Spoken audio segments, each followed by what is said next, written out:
খবৰ কেনেকুৱা সকলোৰে খবৰ ভাল ইলেকশনৰ সময়ত মই কৈছিলো যে সামগুৰি ইলেকশনৰ পিছতে আমবাগানত আহিম আজি আমবাগানত আহিলো আপোনালোক সকলোকে লগ পালো আৰু সকলোকে নতুন বছৰৰ বহুত বহুত শুভেচ্ছা জনালো ঠিক আছে ডিপ্লু জিকিলে হয়নে নহয় তেলে মোৰ লগত একেলগে ক'ব ভাৰত মাতা কি ভাৰত মাতা কি আজিৰ সভাত আমাৰ মাজত উপস্থিত অসম চৰকাৰৰ সন্মানীয় মন্ত্ৰী কেশৱ মহন্ত ডাঙৰীয়া পীযুষ হাজৰিকা ডাঙৰীয়া বিমল বৰা ডাঙৰীয়া সন্মানীয় বিধায়ক পদ্ম হাজৰিকা ডাঙৰীয়া জিতু গোস্বামী ডাঙৰীয়া ডিপ্লু ৰঞ্জন শৰ্মা ডাঙৰীয়া ৰূপক শৰ্মা ডাঙৰীয়া আৰু মণিমাধৱ মহন্ত ডাঙৰীয়াকে আদি কৰি মঞ্চত উপবিষ্ট বিশিষ্ট ব্যক্তিসকল আমাৰ কাৰণে সকলোৰে বাবে যোৱা বিগত বিধানসভাৰ উপনিৰ্বাচনৰ ফলাফল অতিকে গুৰুত্বপূৰ্ণ আছিল নিৰ্বাচন হোৱাৰ আগতে মই সকলোকে প্ৰেছত যেতিয়া মোক সোধে যে 5টা সিটৰ কেইটা সিটত আপুনি জিকিব মই তেখেতসকলক কৈছিলো যে 4টা সিটত জিকিম কিন্তু এটা সিটত প্ৰতিদ্বন্দ্বিতা হ'ব সিটটোৰ নাম কোৱা নাছিলো কিন্তু সকলোৱে বুজিছিলে যে সামগুৰিক লৈ আমি 50% 50-50 আমি হৈ আছিলো যেতিয়া নিৰ্বাচন ওচৰ চাপিলে মোক জিতু গোস্বামীয়ে ক'লে যে দাদা এইবাৰ সামগুৰিত বটা বেলেগ আপুনি ভাল কেণ্ডিডেট দিয়ক আমি সামগুৰিত জিকাই লৈ আহিম কেশৱ মহন্ত ডাঙৰীয়াই মোক কৈছিলে যে সামগুৰিত পৰিৱেশ ভাল আৰু আমি যদি সকলোৱে মিলি ইলেকশন খেলো আমি ইলেকশনত জিকিম মোৰ মনত ইমান বিশ্বাস হোৱা নাছিলে তথাপিতো মই ডিপ্লু ৰঞ্জন শৰ্মাক এদিন ফোন কৰি ক'লো যে পাৰ্টিৰ কাৰণে তুমি ইলেকশন হাৰিব ৰেডি হয়নে নহয় তেতিয়া প্ৰথমতে ডিপ্লুৱে ক'লে যে জীৱনত প্ৰথম ইলেকশন আৰু হাৰিয়ে আৰম্ভ কৰিম নেকি মই ক'লো ময়ো জীৱনৰ প্ৰথম ইলেকশন হাৰিয়ে আৰম্ভ কৰিছিলো মোৰ যেতিয়া নিজৰ ইলেকশন হৈছিলে 1996ত মই প্ৰথম হাৰিছিলো তাৰ পিছত 25 বছৰ জিকি আছো গতিকে মই ডিপ্লু ৰঞ্জন শৰ্মাক ক'লো যে এবাৰ হাৰি দিয়া পিছত লাহে লাহে জিকি থাকিবা তেতিয়া ডিপ্লুৱে মোক ক'লে যে দাদা যদি এইটো পাৰ্টিৰ আদেশ মই নিশ্চয় সামগুৰিত ইলেকশন খেলিম আৰম্ভ হ'ল লাহে লাহে সামগুৰিৰ ৰাইজে যি ধৰণে আমাক মৰম দেখুৱালে চেনেহ দেখুৱালে সামগুৰি লাহে লাহে আন সমষ্টিক পিছ পেলাই সামগুৰিয়ে বিজেপি দলক 24,500 এটা ভোটত আমাক বিজয়ী কৰিলে আৰু এই বিজয়ত আটাইতকৈ গুৰুত্বপূৰ্ণ ভূমিকা বৰ্তমান যিটো সামগুৰিৰ অঞ্চল কলিয়াবৰ বিধানসভা সমষ্টিলৈকে গৈছে সেই সমষ্টিতে আমি 16,635টা ভোটত আমি লিড লৈছিলো অৰ্থাৎ এই এৰিয়াটোৱে হ'ল আমবাগান অঞ্চল আৰু আমবাগান অঞ্চলৰ পৰাই আমি আটাইতকৈ বেছি ভোটত আমি লিড ল'বলৈ সক্ষম হৈছিলো ইলেকশনৰ মিটিঙত আহোঁতে মই কৈছিলো যে ইলেকশনৰ পিছত মই আমবাগানত আহিম বহুদিন মোৰ আমবাগানত অহা হোৱা নাই আৰু আমবাগানত মই নিজে আহি ৰাইজক মোৰ কৃতজ্ঞতা জনাম মোৰ প্ৰথম আজি চামুগুৰিত ভৰি দিয়ে মই প্ৰথম চামুগুৰিৰ ৰাইজক অন্তৰৰ গভীৰতম কোণৰ পৰা মই বহুত ধন্যবাদ আৰু কৃতজ্ঞতা জনাইছো। এই সমষ্টিটোৰ বিজয় অহংকাৰৰ বিৰুদ্ধে বিজয়। এজন মানুহে কিমান অহংকাৰী হওক, কিন্তু যেতিয়াই অহংকাৰী হৈ আমি গৈ থাকিম তেতিয়া ওপৰত ঈশ্বৰে হওক আল্লাই হওক কোনে অহংকাৰীক কেতিয়াও জীয়াই থাকিবলৈ নিদিয়ে। অহংকাৰীৰ পতন যুগে যুগে হৈছে আৰু এইবাৰো অহংকাৰী ৰকিবুল হুছেইনৰ পতন চামুগুৰিত আমি নিজে সকলোৱে দেখা পালো। এজন মানুহৰ দেউতাকো এটা জেগাৰ পৰা এমএলএ হ'ব, পুতেকো এটা জেগাৰ পৰা এমএলএ হ'ব, নাতিয়েকো একেটা জেগাৰ পৰা এমএলএ হ'ব। চামুগুৰিৰ পৰা কলিয়াবৰলৈ যাওঁতে আমবাগানৰ ৰাইজে ৰকিবুল হুছেইনক বুজাই দিলে যে আমিও আপোনাৰ অহংকাৰ খতম কৰিব পাৰোঁ, আমিও আপোনাৰ অহংকাৰ নোহোৱা কৰিব পাৰোঁ। আজি মই বিশ্বাস কৰোঁ যে এই চামুগুৰিৰ নিৰ্বাচনে অসমৰ ৰাজনীতিলৈ এক নতুন পৰিৱৰ্তন আনিলে আৰু 2026ত বিজেপি আৰু এজিপিৰ বিজয় 100% আকৌ এবাৰ নিশ্চিত কৰিলে নে নাই? নিশ্চিত কৰিলে নে নাই? সঁচাই কৰিছেতো। 26ত বিজেপি জিকিব নে নাই? লাহে লাহে কৈছে নেকি? জিকিব নে নাই? বিজেপি জিকিব। এজিপি জিকিব নে নাই? জিকিব, একদম জিকিব। বহুত ধন্যবাদ। এই ইলেকশ্যনত আমাক একেবাৰে ওচৰৰ পৰা আমাৰ মন্ত্ৰীসভাৰ পৰা এই ইলেকশ্যনৰ দায়িত্ব ল'বলৈ মই বিমল বৰা ডাঙৰীয়াক অনুৰোধ কৰিছিলোঁ আৰু তেখেতে প্ৰায় এমাহ ডেৰমাহ সময় চামুগুৰিত ইলেকশ্যনৰ বাবে সময় দিছিলে। আমাক সকলোকে একত্ৰিত কৰি নিৰ্বাচনটোত আগুৱাই লৈ গৈছিলে। মই ৰাইজক অনুৰোধ কৰিম আপোনালোকে বিমল বৰা ডাঙৰীয়াৰ কাৰণে এটা দীঘল হাত চাপৰি আপোনালোকে নিশ্চয় মাৰিব। শ্ৰদ্ধা ৰাইজ, কামাখ্যাত আছাৰ নিৰ্বাচনেই হওক বা ডিপ্লুৰঞ্জন শৰ্মাৰ নিৰ্বাচনেই হওক, কেশৱ মহন্ত ডাঙৰীয়াই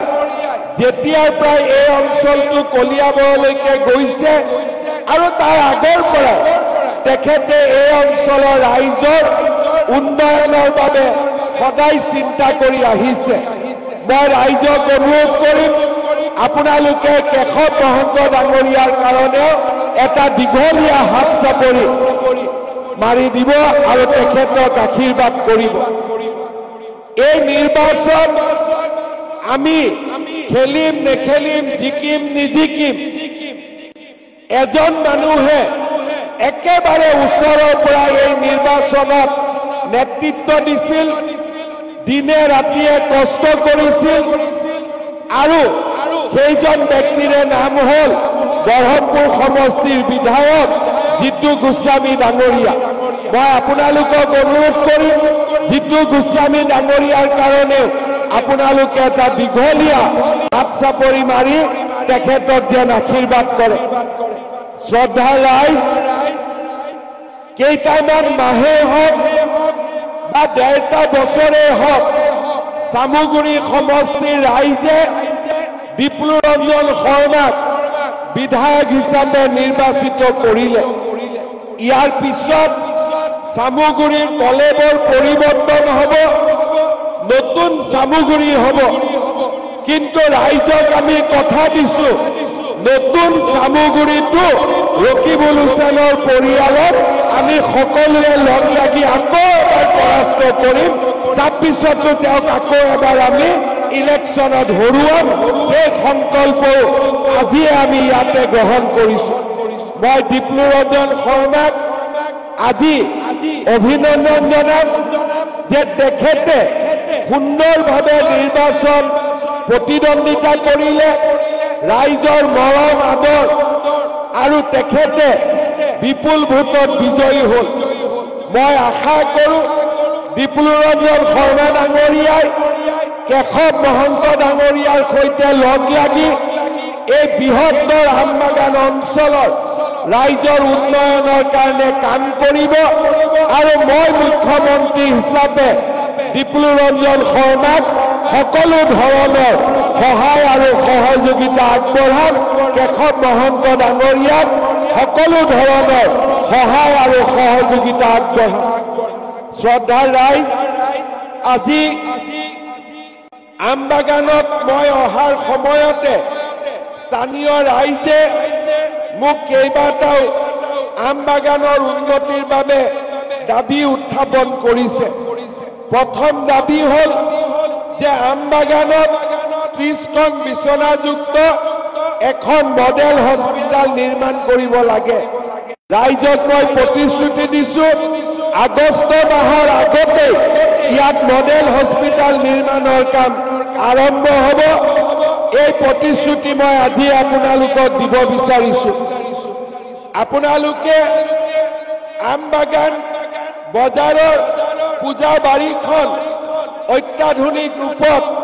আপোনালোকে সজাবৰ বাবে মোক অনুৰোধ কৰিছে মই পূজা বাৰীখনৰ কাৰণে আজিয়েই 50 লাখ টকাৰ অনুদান এটা আজিৰ সভাতে মই আগবঢ়াইছোঁ শ্ৰদ্ধাৰ ৰাইজ আপোনালোকে লাওখোৱা চিকিৎসালয়খনকো মডেল হস্পিটাল নিৰ্মাণ কৰিব কৈছে মই লাওখোৱা চিকিৎসালয়খনো মডেল হস্পিটাল হিচাপে আপোনালোকক নিৰ্মাণ কৰি দিম আগষ্ট মাহত 2খন হস্পিটালৰ আধাৰশিলা আৰু নিৰ্মাণ কেশৱ মহন্ত আৰু দীপলু ৰঞ্জন শৰ্মাই আৰম্ভ কৰিব ইয়াৰ লগতে আমবাগান উচ্চতৰ মাধ্যমিক খেলপথাৰখন অৰ্থাৎ এইখন সুন্দৰ কৰি দিয়াৰ বাবে অনুৰোধ কৰিছে এই খেলপথাৰখনৰ বাবে মই আজিৰ সভাতে 2 কোটি টকাৰ অনুমোদন এটা ঘোষণা কৰিছোঁ আৰু সুন্দৰভাৱে আমি এই খেলপথাৰখন নিৰ্মাণ কৰি দিম লাওখোৱা উচ্চ মাধ্যমিক বিদ্যালয়খনত উচ্চতৰ মাধ্যমিকলৈ উন্নীত কৰিব লাগে আজিৰ সভাতে মই ঘোষণা কৰিছোঁ লাওখোৱা উচ্চ মাধ্যমিক বিদ্যালয়খনত আমি প্ৰথমতে আৰ্টছ হিচাপে আমি ইয়াক উচ্চতৰ মাধ্যমিকলৈকে উন্নত কৰি দিম তাৰ উপৰিও আমাৰ আমবাগান উচ্চতৰ মাধ্যমিক বিদ্যালয়খন সুন্দৰ কৰি নিৰ্মাণ কৰাৰ বাবে আজিৰ সভাতে মই 8 কোটি টকা একেলগে মই ঘোষণা কৰিছোঁ 8 কোটি টকাৰে সুন্দৰভাৱে ইয়াত নিৰ্মাণ ধুনীয়া হ'ব লগতে লাওখোৱা স্কুলৰ বাবেও মই 8 কোটি টকা আজিৰ সভাতে মই অনুমোদন কৰিছোঁ আমবাগানো ধুনীয়া হ'ব লাওখোৱাও ধুনীয়া হ'ব দুইটা জায়গাতে মডেল হস্পিটাল হ'ব আৰু আমি সকলোৱে লগ লাগি উন্নয়নৰ পৰিৱেশলৈ আগুৱাই গৈ থাকিম বৰ্তমান আমাৰ ৰাজ্যখনত অৰুণোদয় হিতাধিকাৰী নিৰ্বাচনৰ কাম চলি আছে আমাৰ ৰাইজে প্ৰত্যেকটো পুলিং বুথতে গাঁও সভা পাতি ধুনীয়াকৈ যাতে অৰুণোদয় হিতাধিকাৰীসকলক নিৰ্বাচিত কৰি দিয়ে আৰু আমি যিমান পাৰোঁ বেছিকৈ চামুগুৰি ৰাইজৰ বাবে অৰুণোদয় আঁচনি দিবৰ বাবে আমি চেষ্টা কৰিম আজিৰ সভাতে চামুগুৰি ৰাইজৰ বাবে মুখ্যমন্ত্ৰীৰ বিশেষ কোটাৰ পৰা মই অতিৰিক্তকৈ আৰু 2,500 অৰুণোদয় বেলেগ সমষ্টিৰ তুলনাত মই বেছিকৈ এই সমষ্টিৰ ৰাইজৰ বাবে আজিয়ে মই ঘোষণা কৰিছোঁ যাতে মেক্সিমাম পৰিয়ালে আমাৰ ইয়াতে অৰুণোদয় আঁচনি পাব পাৰে ইয়াৰ উপৰিও যিসকল মহিলাই আমাৰ উদ্যমিতা আঁচনিত আবেদন কৰিছে 10,000 টকাটো কেতিয়া আহিব চিন্তা কৰি আছে আপোনালোকে চিন্তা নকৰিব নিৰ্দিষ্ট সময়ত ধুনীয়াকৈ 10,000 টকাটো ঘুমাই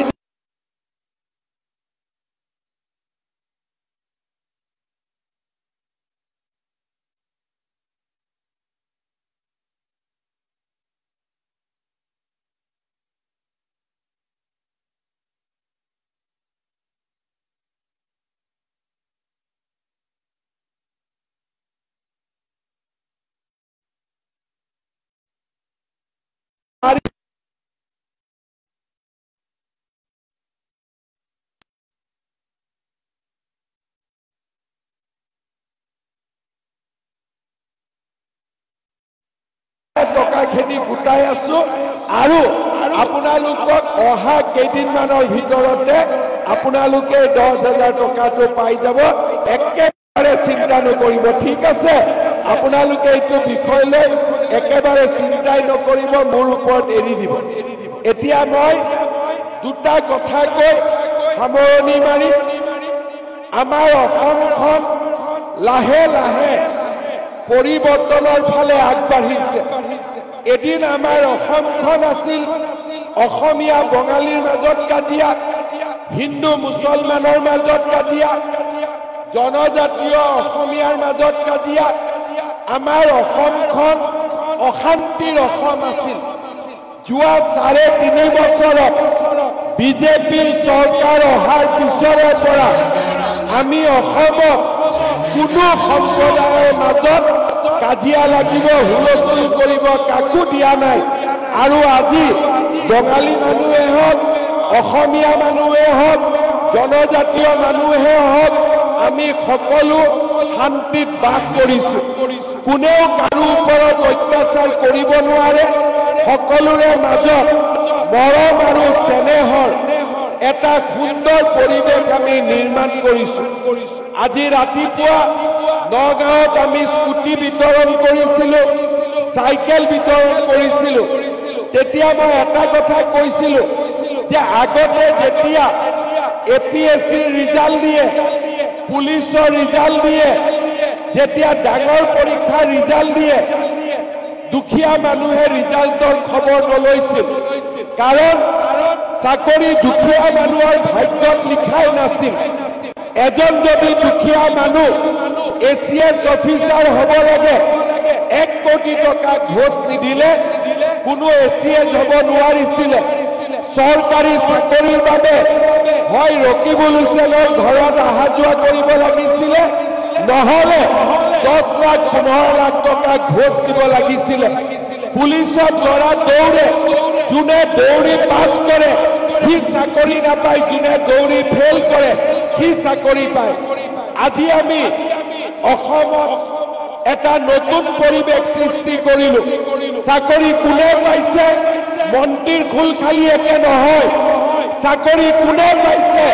ডাঙৰ অফিচাৰৰ ল'ৰা ছোৱালীয়ে নহয় চাকৰি কোনে পাইছে গাঁৱৰ তৰকাৰী বেপাৰীৰ ল'ৰা গাঁৱৰ পকৰি বিক্ৰী কৰা দোকানী আৰু গাঁৱৰ বিধৱা মানুহৰ ল'ৰা ছোৱালীয়ে আজি অসমত চৰকাৰী চাকৰি পাই এইখন অসম আমি নিৰ্মাণ কৰিছো আজি ল'ৰা ছোৱালীয়ে স্কুলত পঢ়িব যায় সকলোৱে জানে যে মই যদি পঢ়া শুনা কৰো মামা আছে মই টকা নিদিয়াকৈ চৰকাৰী চাকৰি পাম এইখন অসমত য'ত কংগ্ৰেছৰ দিনত 1 কোটি টকা ঘোষ লৈছিলে আজি ল'ৰা ছোৱালীয়ে পঢ়া শুনা কৰি চৰকাৰী চাকৰি পায় যোনে চৰকাৰী চাকৰি নাপায় তাক উদ্যোগ আৰু ব্যৱসায় কৰিবৰ বাবে চৰকাৰে সহায় কৰে আৰু আজি আমাৰ অসমখনত আমি এটা নতুন পৰিৱেশ নিৰ্মাণ কৰিছো আজিও কংগ্ৰেছৰ ৰাজ্যবিলাকত যাব চাকৰিৰ কাৰণে 1 কোটি 50 লাখ টকা ঘোষ দিব লাগে আজি অসমত চৰকাৰী চাকৰি কোনো বাজ বিচাৰ নাই বোলে ই বঙালী মানুহ ইয়াক চাকৰি নিদিওঁ ই হিন্দু মানুহ তাক চাকৰি নিদিওঁ ইয়াক ই ট্ৰাইবেল মানুহ তাক চাকৰি নিদিওঁ এইবিলাক নিয়ম নাই আটাইতকৈ পঢ়া শুনা কৰি আজি আমি অসমত চৰকাৰী চাকৰি পাব পাৰো আৰু যোৱা 3.5 বছৰত এই নিয়মক আমি অসমৰ সমাজ জীৱনত আমি প্ৰতিষ্ঠা কৰিব পাৰিলো আৰু সেই কাৰণে ৰাইজক মই অনুৰোধ কৰিম আপোনালোকে যেন নিজৰ ল'ৰা ছোৱালীক ভালকৈ পঢ়ুৱাই স্কুললৈ পঠিয়াই কলেজলৈ পঠিয়াই কাৰণ এতিয়া অসমত টকা পইচাই চাকৰি নিদিয়ে অকল পঢ়া শুনা কৰি পুলিচত দৌৰি পেলাইহে আমি চৰকাৰী চাকৰি পাব পাৰিম আৰু সেইকাৰণে মই দুখীয়া ৰাইজক অনুৰোধ কৰিম আপোনালোকে যেন গাঁৱৰ স্কুলখনত চকু দিয়ে ল'ৰা ছোৱালীৰ পঢ়া শুনা হয় আৰু আমি সকলোৱে মিলি এখন নতুন অসম আমি যাতে নিৰ্মাণ কৰিব পাৰো মই আমবাগানৰ ৰাইজক পুনৰ এবাৰ ধন্যবাদ জনাম আপোনালোকে চামুগুৰিত থাকোঁতে আমাক পদুম ফুলৰ ছবিত ভোট দি ডিপ্লুৰঞ্জন শৰ্মাক বিজয়ী কৰিলে 26ৰ ইলেকশ্যনতো কলিয়াবৰ সমষ্টিত আপোনালোকে যাতে হাজাৰ হাজাৰ ভোটত আমাৰ মিত্ৰ দলৰ প্ৰাৰ্থীক বিজয়ী কৰে তাৰ বাবে মই আজিয়ে আপোনালোকক অনুৰোধ কৰি থৈ গলো শ্ৰদ্ধাৰ ৰাইজ যিখিনি মই কথা ঘোষণা কৰিলো কেশৱ মহন্ত আৰু ডিপ্লুৰঞ্জন শৰ্মাক মই দায়িত্ব দিলো যাতে গোটেইখিনি কাম মোৰ পৰা ধুনীয়াকৈ কৰাই আনি ৰাইজৰ বাবে সুন্দৰ কৰি আগবঢ়াই দিয়ে আৰু অহাবাৰ দুৰ্গা পূজাৰ আগতে ইয়াৰ যাতে দুৰ্গাবাৰী নতুন ৰূপত জমা হৈ যাব পাৰে ঠিক আছে নহয় অহাবাৰ দুৰ্গা পূজাৰ আগতে ধুনীয়াকৈ কেশৱ মহন্ত ডাঙৰীয়া ডিপ্লুৰঞ্জন শৰ্মাই মিলি দুৰ্গাবাৰী বনাই দিব পঞ্চমী দিনাখন ইয়াত আহি মই দুৰ্গাবাৰী ফিটা কাটি যাম হ'বনে নাই হ'ব আৰু যদি ক'ৰবাত কেইলাখমান টকা আৰু এক্সট্ৰা লাগে সেইখিনিও আমি দি দিম ধুনীয়া আমি মন্দিৰ ইয়াতে কৰি অহাবাৰ দুৰ্গা পূজাৰ চতুৰ্থী বা পঞ্চমী দিনাখন ইয়াতে আহি আমি সকলোৱে মন্দিৰৰ ফিটা কাটিম হ'ব চব ঠিক আছে আৰুতো একো নাই আপোনালোক সকলো ভালে থাকক আৰু মোক আশীৰ্বাদ কৰি থাকিব মোদী ডাঙৰীয়াক আশীৰ্বাদ কৰি থাকিব আমি যাতে আমাৰ দেশৰ কাৰণে আৰু অসমৰ কাৰণে আমি যাতে এনেকৈ কাম কৰি গৈ থাকিব পাৰো সকলোকে বহুত আকৌ এবাৰ মই ধন্যবাদ জনালো আপোনালোকৰ যি মৰম আপোনালোকৰ আশীৰ্বাদ চামুগুৰিত আমাক যি ধৰণে বিজয়ী কৰিলে মই জীৱনৰ শেষ মুহূৰ্তলৈ নাপাহৰো সদায় আপোনালোকৰ ওচৰত আমি কৃতজ্ঞ হৈ থাকিম সদায় আপোনালোকৰ ওচৰত থাকিম সেই প্ৰতিশ্ৰুতিৰে মই মোৰ বক্তব্যৰ সামৰণি মাৰিছো ধন্যবাদ জয় হিন্দ বন্দে মাতৰম মোৰ লগত আকৌ এবাৰ ক'ব নৰেন্দ্ৰ মোদী JP নাড্ডা অমিত শাহ ভৱেশ কলিতা অতুল বৰা আকৌ এবাৰ মোৰ লগত ডাঙৰ কৰি ক'ব ভাৰত